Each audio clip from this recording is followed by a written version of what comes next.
Jackie Brown was released in 1997 and marked Quentin Tarantino's third feature film, and his follow-up to the hugely successful Pulp Fiction, which delighted and disgusted audiences in equal measure back in 1994. For his third outing, Tarantino did something unexpected. He adapted someone else's story for the first time, delivering a crime film that's noticeably more mature, more restrained, and far more reflective than his earlier work, while also revitalising the careers of two of its key stars. So join me, Steve Clark, as I take a look at 10 good things about Jackie Brown. Number 1. Across 110th Street, one of the all-time openings. Quentin Tarantino continues his tradition of opening his films with a stone-cold classic needle drop. We had Little Green Bag in Reservoir Dogs, Missouri Lou in Pulp Fiction, and in Jackie Brown we get what might just be his finest musical choice, Across 110th Street by Bobby Womack. It immediately sets the tone, not just for the film, but for the kind of story we're about to watch. The lyrics speak directly to survival, struggle, and the harsh realities of everyday life in black neighbourhoods like Harlem. Lines such as "doing whatever I had to do to survive" and "every city you find the same thing going down" ground the film in lived experience and hint at the economic and moral pressures shaping those characters long before the plot even begins. That music, paired with the image of Pam Grier's Jackie Brown gliding through the airport on a travelator, is absolute perfection. She moves calmly, confidently, framed in a way that immediately establishes her as the centre of the film. Tarantino's bold title font slides across the screen, paying direct homage to the blaxploitation films that helped define Grier's career. A visual nod that quietly announces this film's lineage and its intent. As Jackie breaks into a run to catch her flight, the song takes on a new urgency. The lyrics may no longer align literally with what we're seeing, but emotionally it's a perfect fit. This is a woman in motion, navigating a system that doesn't give her much room for error. The music does the storytelling. It's stylish, soulful, and deeply thematic, and it might just be Tarantino's greatest opening needle drop. Number 2. Tarantino finds restraint.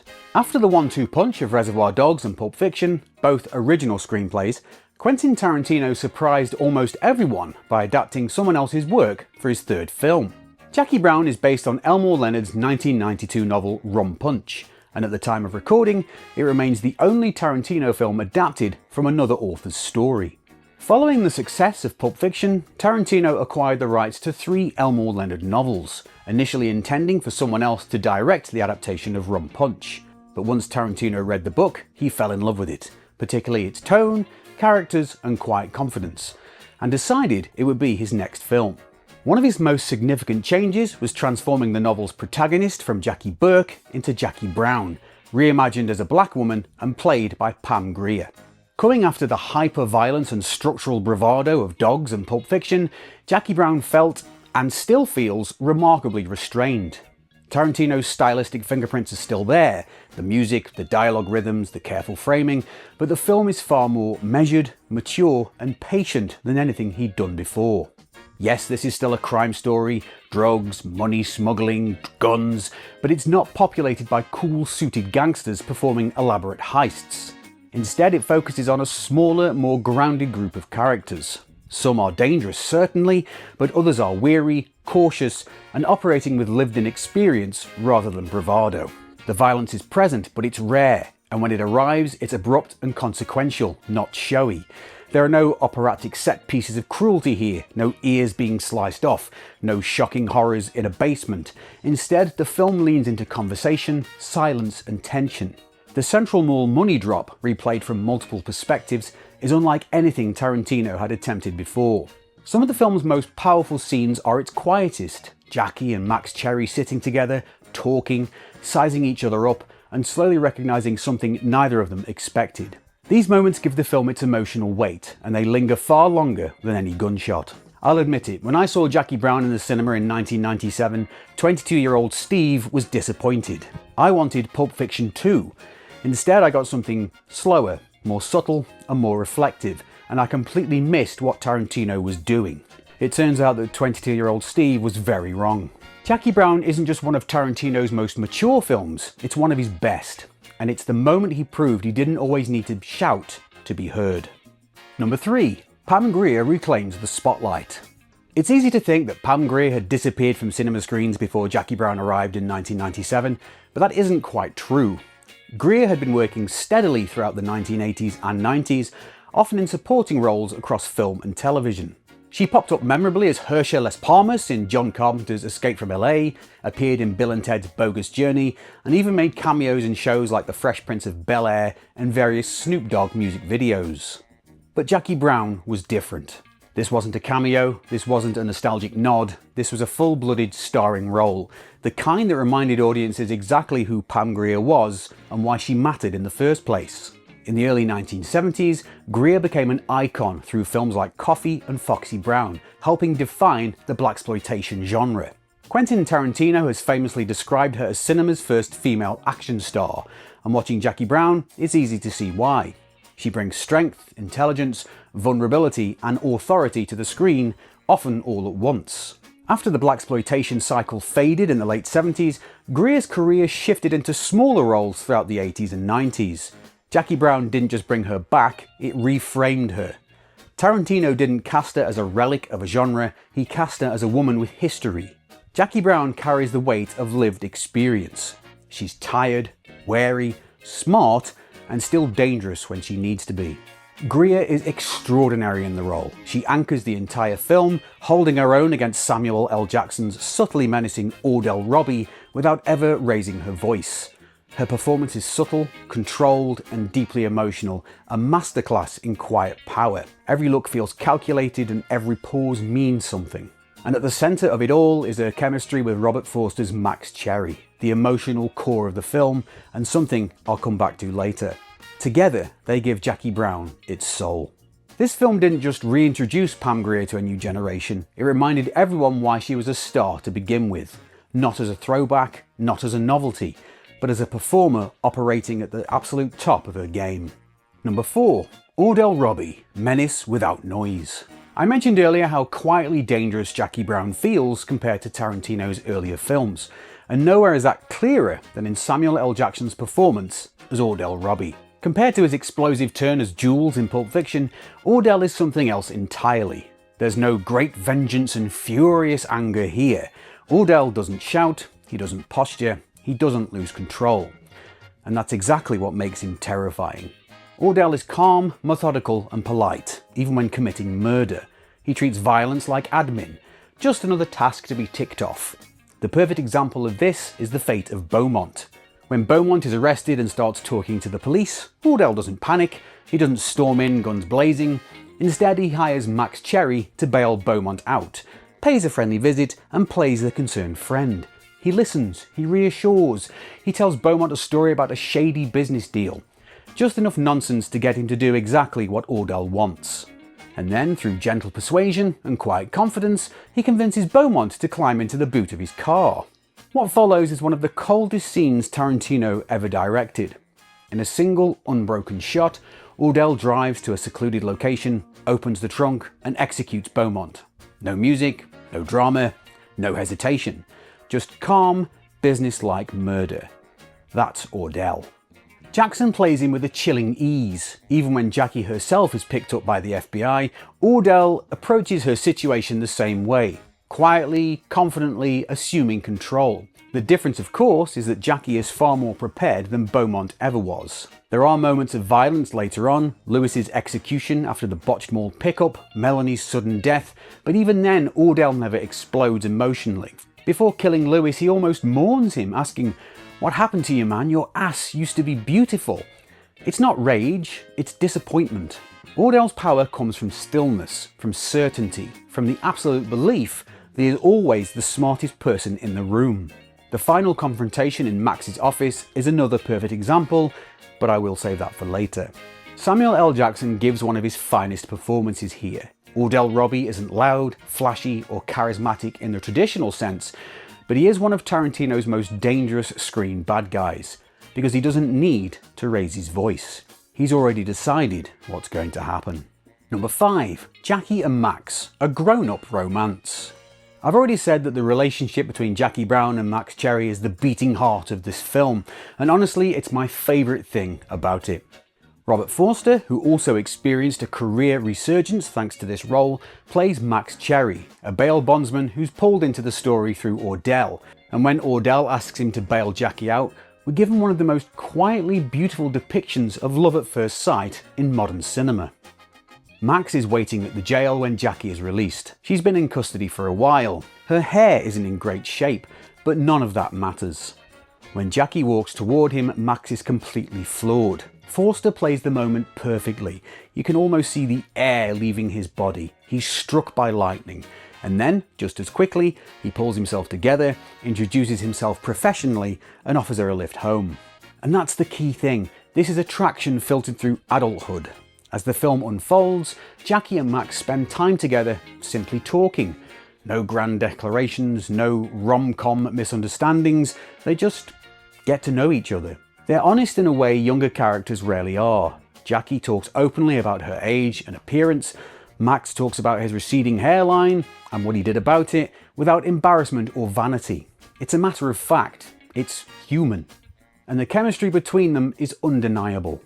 Jackie introduces Max to the Delphonics, and he immediately connects with the music, buying the album on cassette. Yes, cassettes. Remember those kids? It's a small detail, but it tells you everything about how these two are opening themselves up to each other. As Max becomes more involved in Jackie's plan to play Ordell and the FBI, he doesn't hesitate.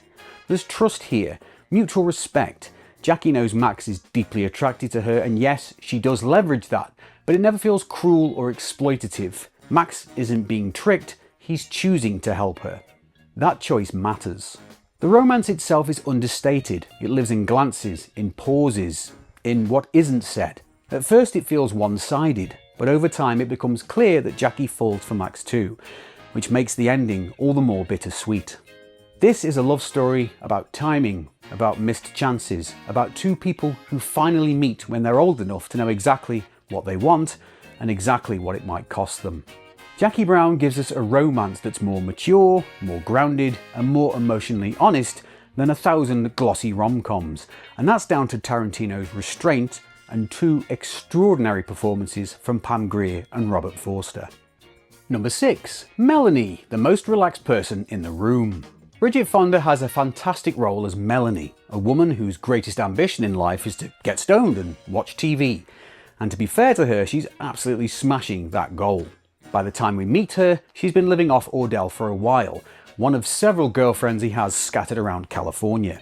At first glance, Melanie looks like the definition of a California stoner cliche. Permanently relaxed, disengaged, drifting through life under a cloud of bong smoke. But the film quietly lets us know there's more going on beneath that surface. Melanie is watching, she's listening, and she thinks she's smarter than the people around her.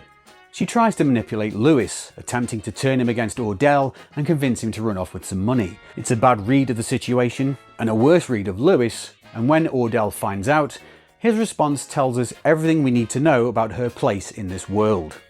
He says, "You can't trust Melanie, but you can always trust Melanie to be Melanie." That line sums her up perfectly.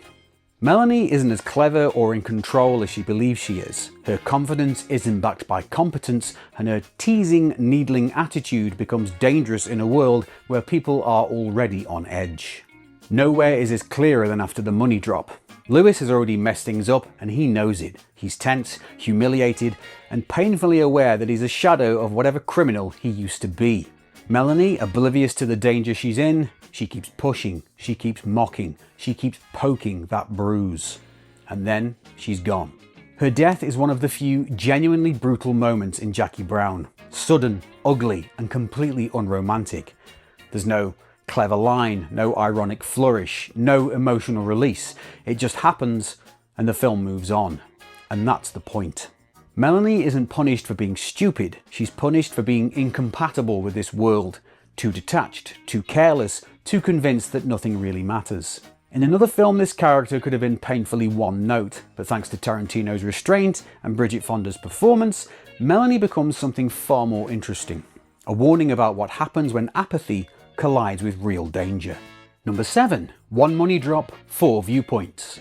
The money drop sequence in Jackie Brown is the film's masterstroke, the quiet, controlled centerpiece that everything else has been building toward. Instead of staging this as a shootout or a big explosive set piece, Tarantino does something far more interesting.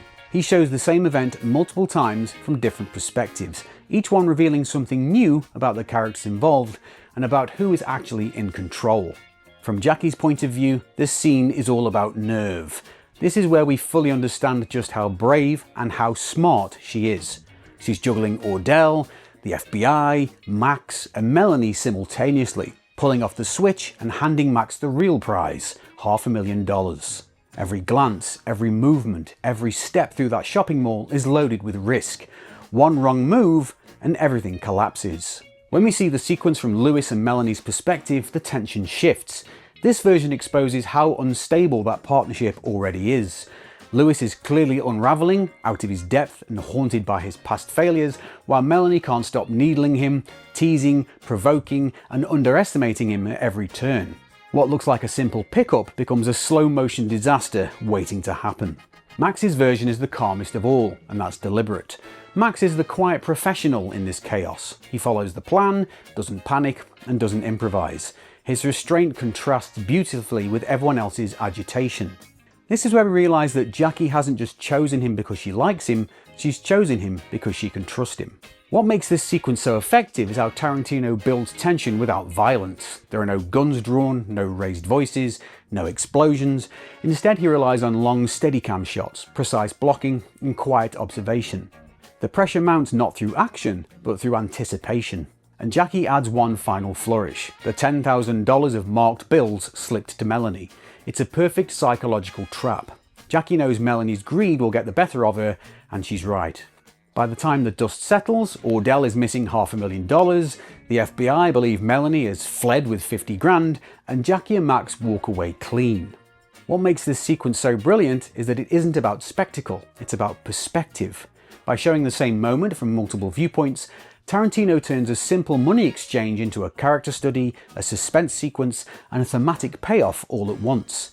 Jackie doesn't win by force or violence, she wins by intelligence, preparation, and reading people better than they read her. It's Tarantino at his most restrained, most confident, and most mature, and it's the moment where Jackie Brown quietly proves just how smart it really is.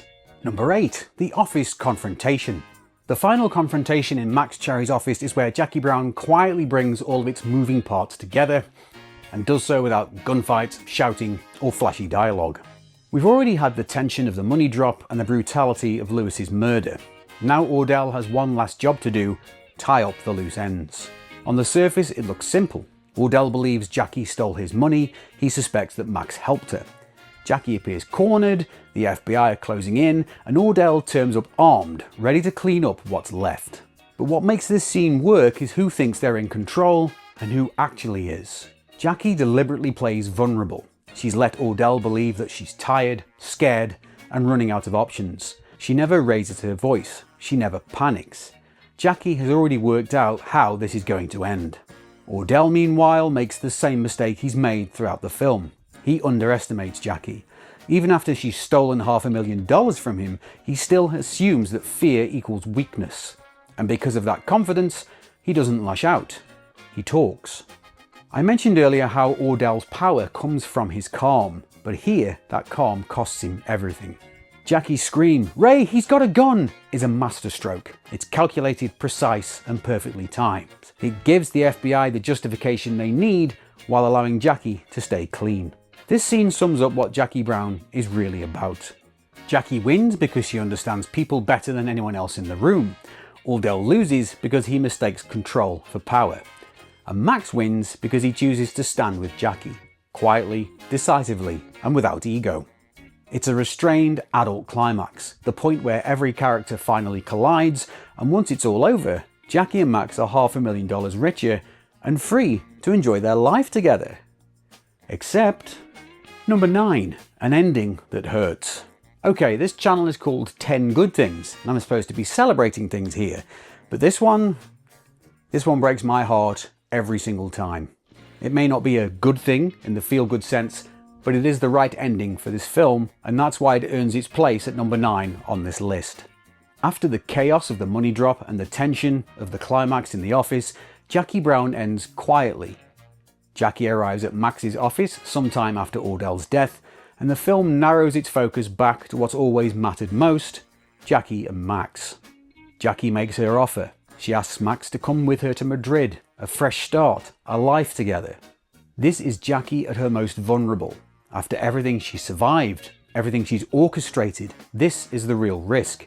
And every time I watch this scene, I want Max to say yes. Every single time. But he doesn't. You can read Max's decision in a lot of ways. Maybe it's a fear of the unknown. Maybe it's his moral compass. Maybe he simply knows who he is and where he belongs. Whatever the reason, he chooses to stay and Jackie chooses to go. They share a simple kiss.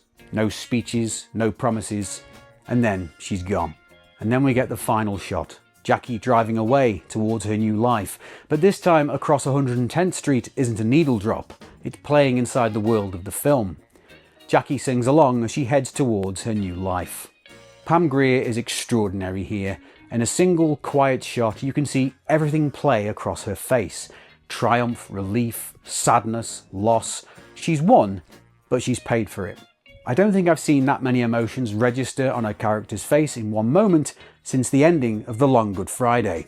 It's Tarantino at his most mature. The ending is restrained, low-key, and quietly devastating. There's no happily ever after, just two people who found something real and couldn't quite hold on to it. It always leaves me a little sad, and that's exactly why it's perfect. Number 10. Ray Nicolette, one foot in every world. One of my favourite bits of trivia about Jackie Brown involves Michael Keaton's character, Ray Nicolette.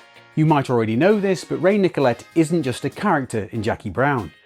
Michael Keaton plays the exact same character in Steven Soderbergh's Out of Sight, which, like Jackie Brown, is also based on an Elmore Leonard novel.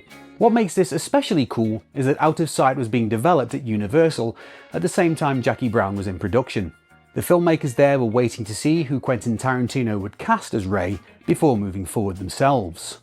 Michael Keaton met with Tarantino several times and was initially hesitant to take the role. He wasn't sure how he wanted to play the character, but thankfully he got past that uncertainty because he absolutely nails it here. Keaton then agreed to reprise the role in Out of Sight, appearing in a brief, uncredited cameo alongside Jennifer Lopez and the always brilliant Dennis Farina. Tarantino even insisted that Miramax wouldn't charge Universal for using the character despite holding the rights, which feels very on brand for Tarantino's love of shared cinematic history. I love that Ray Nicolette quietly exists in both films. It's a shared universe moment before shared universes became exhausting. My only tiny complaint, Ray doesn't seem quite as sharp in Out of Sight as he does here. There's a moment where Dennis Farina's character mocks Ray's choice of t-shirt, and Ray doesn't even seem to get the joke. But honestly, I'll allow it. Is this the birth of the Elmore Leonard cinematic universe? No, not really. But it is a lovely little connective thread between two great films, and a perfect final reminder of how rich, lived in, and confident Jackie Brown is as a piece of storytelling. So those are my 10 good things about Jackie Brown. What do you think? Do you agree? Disagree? Let me know in the comments below. If you enjoyed this video, please give it a like, and if you've not subscribed to the 10 Good Things channel, please subscribe and enable notifications so you'll be notified of future videos.